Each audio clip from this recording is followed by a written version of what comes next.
And finally, we look at something a little bit more nearer to us, closer to us. On-site or online versus online. Now, the COVID pandemic has brought a lot of challenges.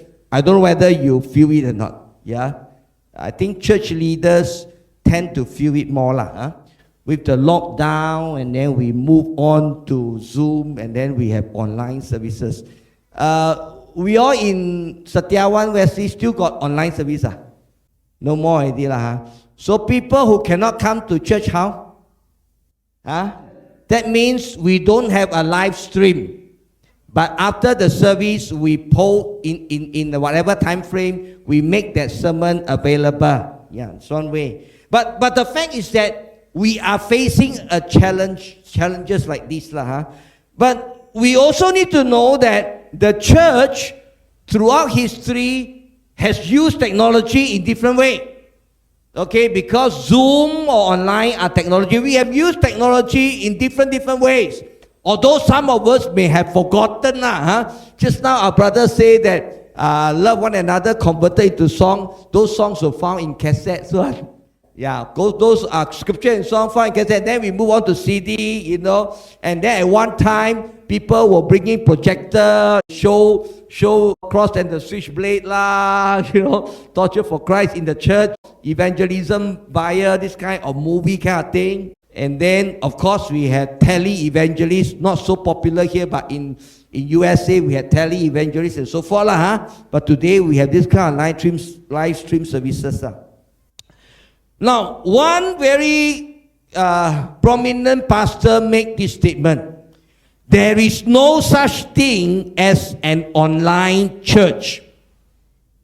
You only got online services. Let me repeat.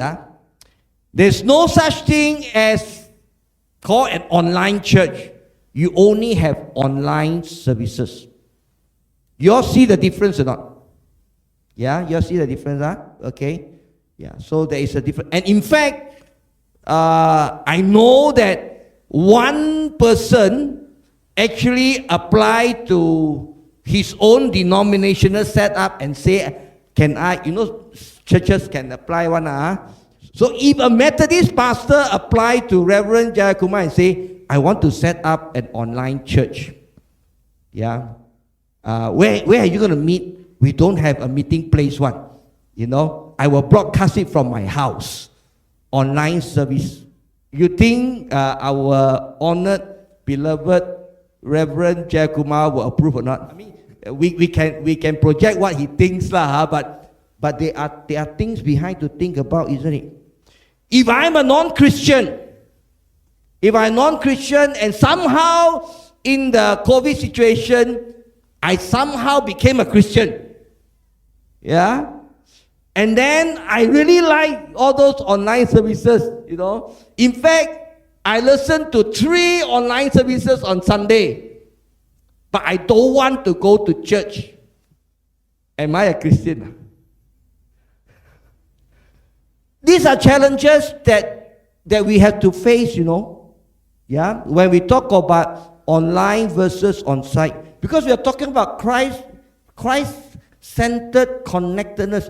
Is there such a thing, that I don't want to come for cell group, Yeah, I just attend online, Zoom, And then of course, if he really Zoom, never mind, but during the Zoom service, you only see the fan turning. And once a while, he show you half his forehead. It's not easy, right? Can we say, okay, after 3 months you don't come to church, we take your name out of the church roll? Can I? Not easy, right? But these are challenges that comes to us. So somebody say, I'm not coming to church because COVID cases rising up. Yeah, traffic jam. In fact, this morning only I talked with somebody. From my house to go to Georgetown to attend prayer meeting on Wednesday, it take me 45 minutes to 1 hour. I just want to go online. Can or not? Okay. Yeah, and there are other people who say, I don't quite like this preacher lah, not so good lah. I go online, I listen to the American pastor better, and others who say, I supplement. Now I eat international buffet, international buffet, I can listen to this fellow from Philippines, I can listen to this fellow from US, I can listen to this fellow from Africa. Yeah. And I think that there's also the door open for heresy, because we can't check right? What you listen, I can't check you say, right? The door open. I'm not saying that every online service is a heresy, I'm not saying that, but the fact is that we are just looking at a screen, maybe one person most of the time, and then we listen to this, so we can have this danger, okay? And then whether there's such a thing as I just go online, I cannot go on site. We have to think about this. Really have to think about this. And it is about this Christ connectedness. So we have finished today's session, the community of faith. And like what I say, certain things cannot pin down. Tomorrow, okay, and then this is the discussion question that we will do later. Communal versus personal, interdependent versus independent, on-site versus online. Which of the above pose the greatest challenges to our church in Sitiawan? Okay? And how shall we move forward? So if you can, find yourself one corner, and then maybe, God willing, maybe 10 minutes, we have some open sharing, and then I can respond to some of the things that comes up. Okay.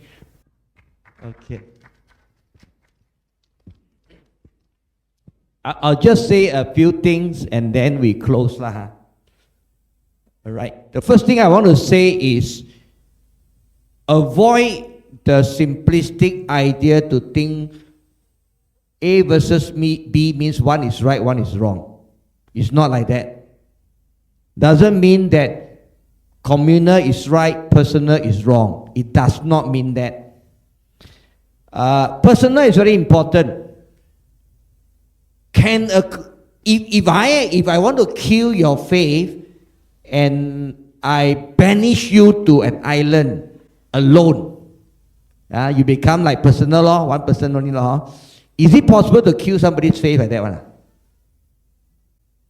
As a Christian, shouldn't.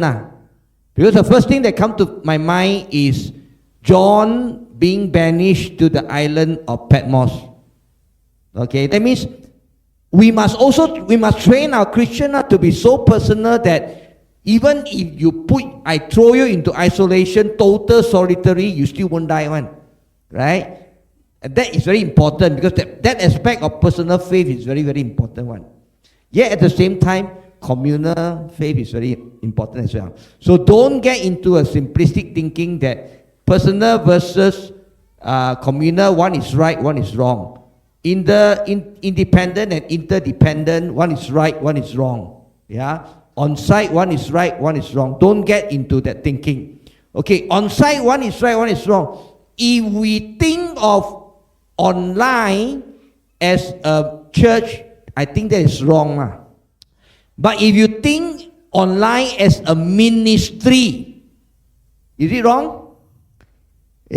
Because there are people who you can't reach. If your online thing is a ministry, is an outreach ministry, then it's good, right? You can touch people. We have always been saying, church without war, church without war, church without war. Then an online service is like the church without war, but you don't make it a church. You make it as a ministry too. You know what we want to say? If you change your paradigm a bit, then we don't simply say we must cut away all the online. Because we got 3 years of experience, right? we are forced into 3 years of experience setting out the camera.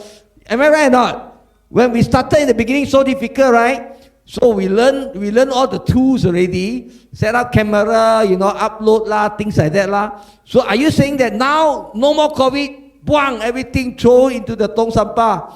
Maybe this is a tool that we shouldn't let go, maybe. You understand?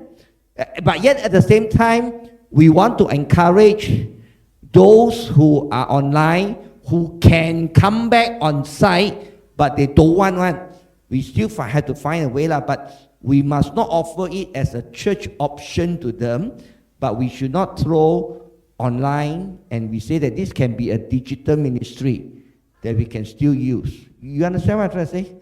Yeah, so it's that kind of thing lah. So don't put as one is right, the other is wrong. I don't think it's like that. Yeah, that's why there's this balance